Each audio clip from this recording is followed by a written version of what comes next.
welcome back sa panibago na namang vlog or kwentuhan for today. Ayan, sasagutin ko lang isa sa mga question ni ma'am. Isa sa mga subscriber natin from Saudi Arabia. Ayan. Kung meron kayong mga tanong or medyo confused kayo sa mga sinasabi ko dito sa mga vlog na to or meron kayong clarification, you can always put your questions sa ating comment section sa every videos na pinopost ko. Sumasagot naman ako, nagre-reply naman ako at kung minsan ay sumasagot pa ako in video kung kailangan ko talagang sagutin in video. Especially kapag 2, 3, or 4 na yung nagtanong sa akin para naman for future purposes is that may makapanood ng video natin and then mapakinabangan kumbaga and hopefully maging useful yung mga knowledge and information na sinishare ko sa inyo pagdating nyo dito sa Amerika or kahit wala pa kayo dito sa Amerika for your American dream. Maraming salamat sa patuloy na pag-antabay at yung iba ay nanonood pa rin sa aking vlog. Ayan. Ang comment ni ma'am or tanong ni ma'am is Nurse Cancer, can I ask po kung need po ba mag-CGFNS bago mag-visa screen? And do you have any recommendations, sir, na agency para makaprocess sa akin? Working kasi ako now sa Saudi. Inshallah, makasagot kayo, sir. Yes. Ang CGFNS and visa screen they're just the same. Yung CGFNS ay kukunin mo through yung CGFNS. Yung visa screen ay kukunin mo through CGFNS once you comply with all of their requirements. Paano ka ba makakakuha ng visa screen sa CGFNS? You have to pass your IELTS. You have to verify your license through CGFNS, like your license in Saudi Arabia if you declare it, but I would not recommend declaring it kung meron kayong experience naman sa Pinas. License in the Philippines, you have to verify that. Yung license mo dito sa US din, that needs to be verified. Okay? And then, ano pa? I think yun lang yung mga requirements in order for you to obtain. Pinaka-main problema talaga ng mga corners natin bago makakuha ng visa screen is yung English exam. Kailangan nilang pumasa ng English exam either through OET, PTE, IELTS para makapag-visa screen. Pero ma'am, kung wala ka pang agency or hindi ka pa naka-hire ng kahit anumang ospital, ay huwag ka munang mag-visa screen because visa screen do expire 4 years. 4 years lang ang validity from the time na mag-grantan ka ng visa screen. So, ang visa screen ay needed lang naman for embassy interview. So, during the embassy interview, in my case, in my own experience, embassy interview, tiningnan talaga yung visa screen ko as in mata sa mata tsaka yung birth certificate. So that is a very essential part or requirements na dapat mong madala during your embassy interview. But do you need the visa screen in order for you to be hired or start the process of your immigration journey coming here to the US? No. You only need that during the visa interview or embassy interview sa US Embassy. Now, since natanong mo na rin at wala ka pang employer, May mga nagtatanong din sa akin, kailan ba ako ma-NVC or mafi-FIBIL, approve na yung I-140 ko, kailan ba, ano ba yung timeline, ano ba yung next step? Merong mga nagtatanong sa akin ng gano'n. So since marami nang nagtatanong, 'di ba? So i-ano na natin, sagutin na natin yung step by step process, 'di ba? Para hindi na tayo magkaguluhan dito. Charis, joke lang. Ayan. Sa'yo ma'am, if ever wala ka pang employer, if I were you, since NCLEX passer ka na, maghanap ka na ng mga agency na nag-hire or hiring ngayon, especially direct hire. Yung mga direct hire natin, mga nagda-direct hire papunta dito sa Amerika. So, maghanap ka na ng mga ganong agency. Like for example, yung mga WWHS, yung mga PRS Global, ano pa ba? Yung AMN Healthcare, yan. Search mo lang, madami yan sa Facebook, nag-ano yan sila, nagsilantaran or nagkalat yan sila, kumbaga. Pasensya na yung Tagalog ko, medyo hindi maganda. Hindi rin maganda ang English kasi nga hindi ko na ito first language. Hindi yan yung mother tongue ko talaga. Pero yung Tagalog, okay naman. Medyo hindi lang tayo fluent talaga. So, let's start. Kapag nakahanap na kayo ng employer na mag-hire sa inyo papunta dito sa Amerika, they will of course offer you according to your length of experience. Especially kapag direct hire kayo, hindi kayo luging-lugi. Kasi kung ano yung ino-offer dito, ay ganun din yung i-offer sa inyo for as long as makakount yung inyong what? Experience, nursing experience. Especially kapag nagtatrabaho kayo sa Saudi Arabia na mga JCI Hospital, Magnet Hospital, ay ika-count yung inyong experience or nursing experience. Tapos, yung nursing experience ninyo ay parang yan yung magiging basihan kung papaano sila magbibigay or mag-offer ng rate sa inyo. Always double check guys kung tama yung ino-offer na hourly rate ng isang employer sa inyo. Usually, it is really above the prevailing wage. Pero, i-consider nyo rin na kunyari, yes, above the prevailing wage pa, pero akma ba ito sa inyong nursing experience? Especially kung ang nursing experience ninyo guys ay napakaganda or maganda talaga yung nursing experience ninyo, 'di ba? So ito, mag-start tayo dito sa I-140 filing. In my case, sa akin guys, nung nag-apply ako March of 2023, my I-140 was filed 2 weeks after. Paano nila ifa-file yung I-140 petition ninyo?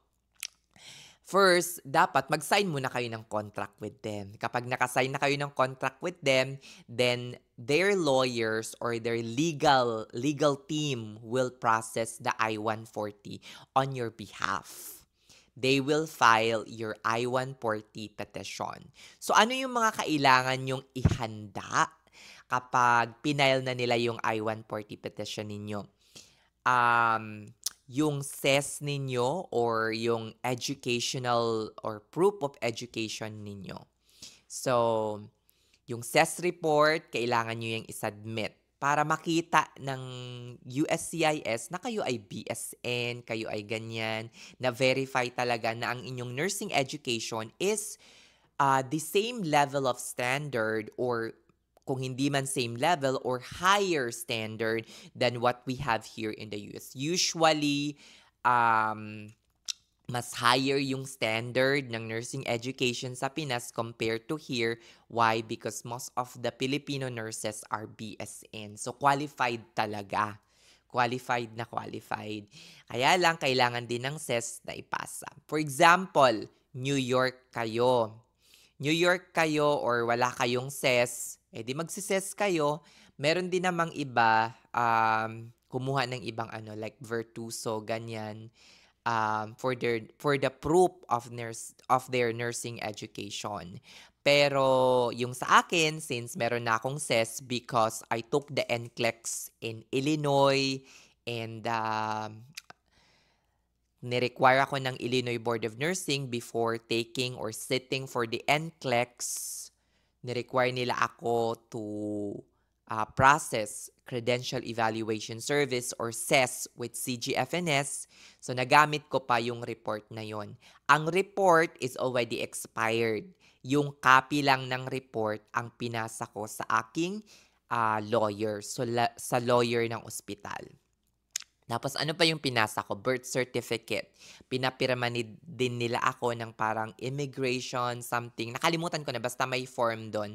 Parang I-something, I-140 filing form, ganyan. Pinirmahan ko lang tapos sinend back ko sa kanila via email. Tapos after, ang binayad nila sa aking filing is around $3,200.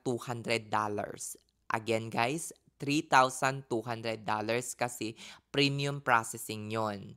Kasi na-hire ako ng March 10, April 5 or April 20, mga ganyan ata. Second week of April, meron na akong priority date. Ang priority date ko is April 20, 2023. Ayun.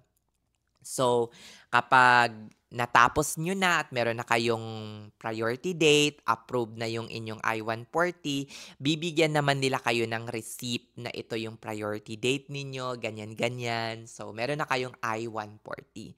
Now, ano ba yung next step? Once you do have already an I-140 approved, meron na kayong PD of course, 'di ba? So if-forward 'yan agad-agad within the next 30 days ng USCIS sa NVC yung case ninyo for visa issuance. Now, in my case, naka-receive ako ng fee bill or yung parang NVC fee bill, visa issuance, ganyan-ganyan, ng May 2nd week or May 15, somewhere around that, mga ganon.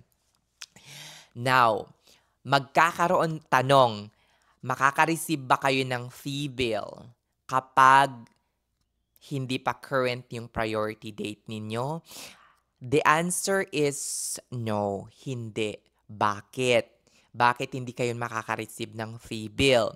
Kasi pag naka-receive kayo ng fee bill, ang fee bill na yun guys is like a fee ng visa.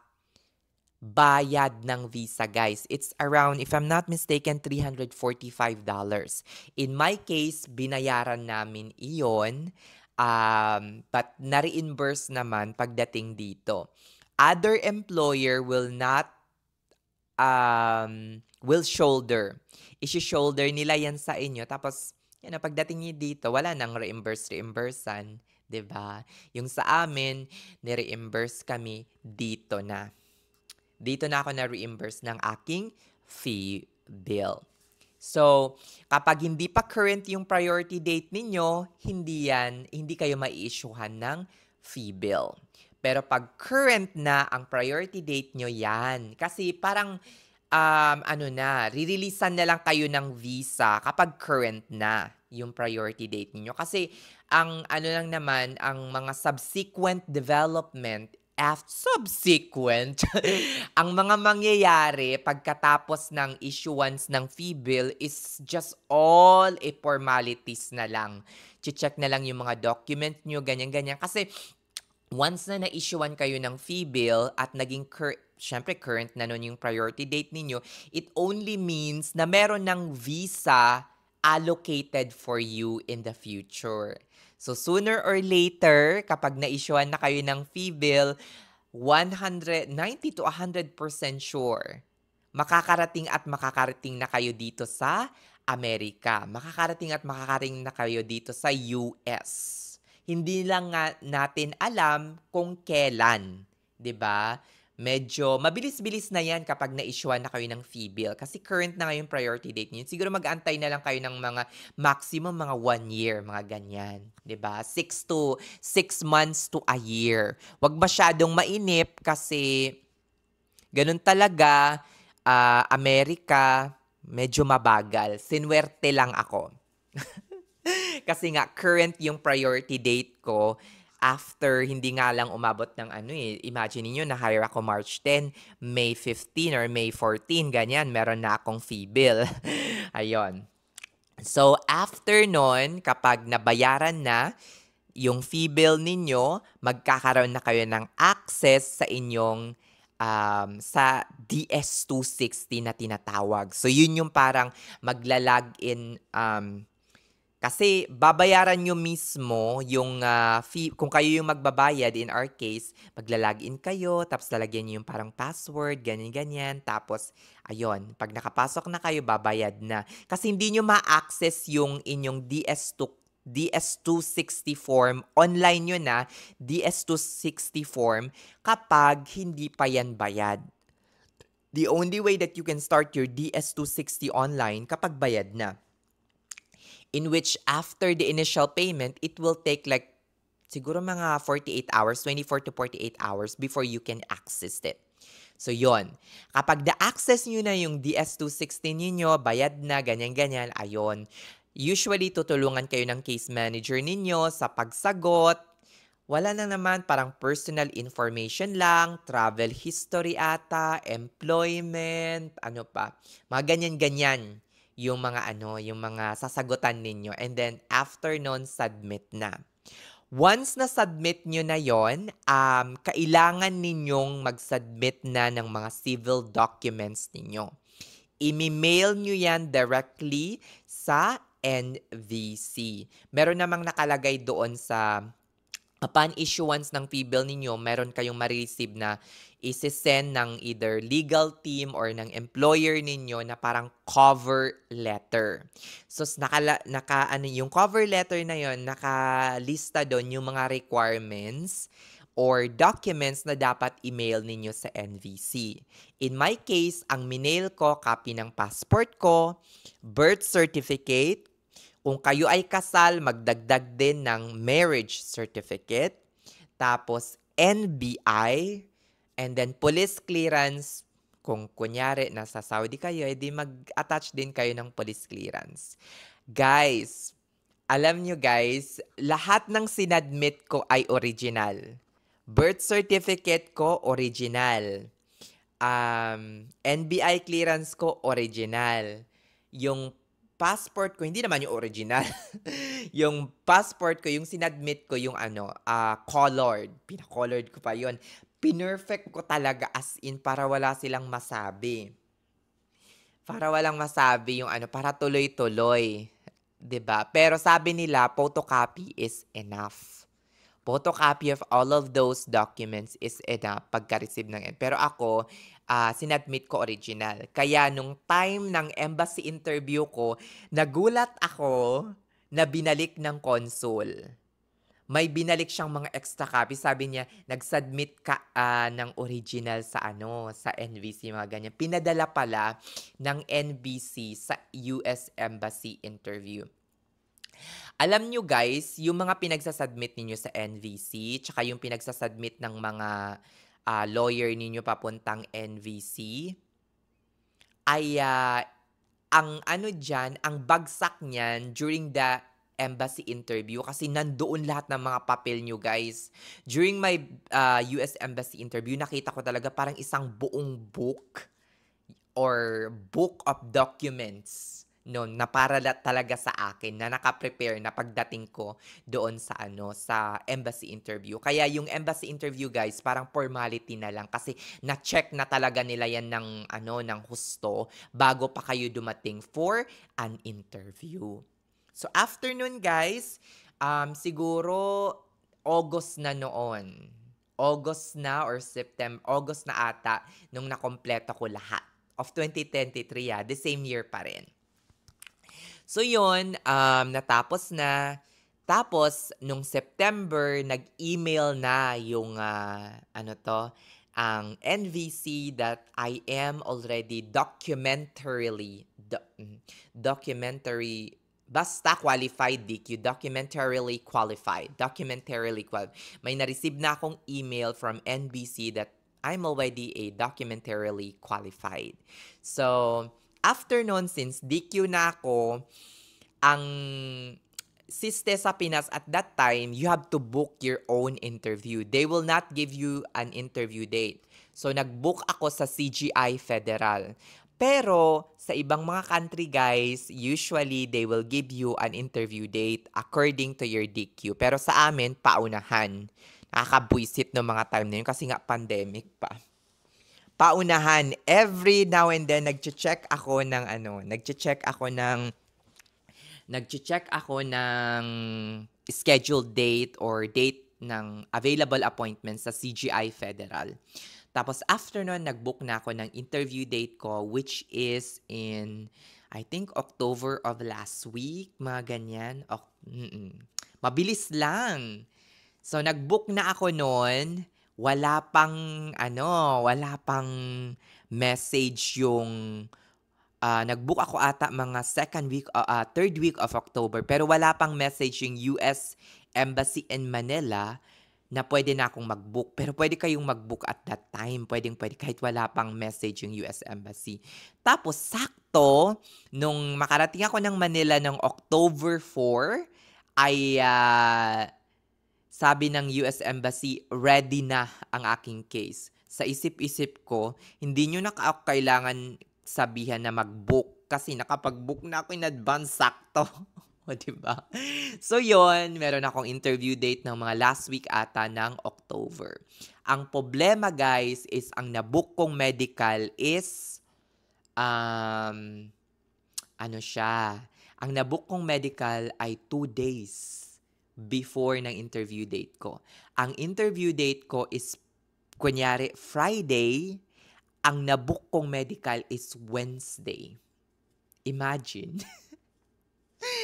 Katarantaduhan. Wednesday and Thursday ang medical ko. Wednesday, ginawa lahat ng physical exam, x-ray, tapos Thursday ng hapon yung aking vaccination.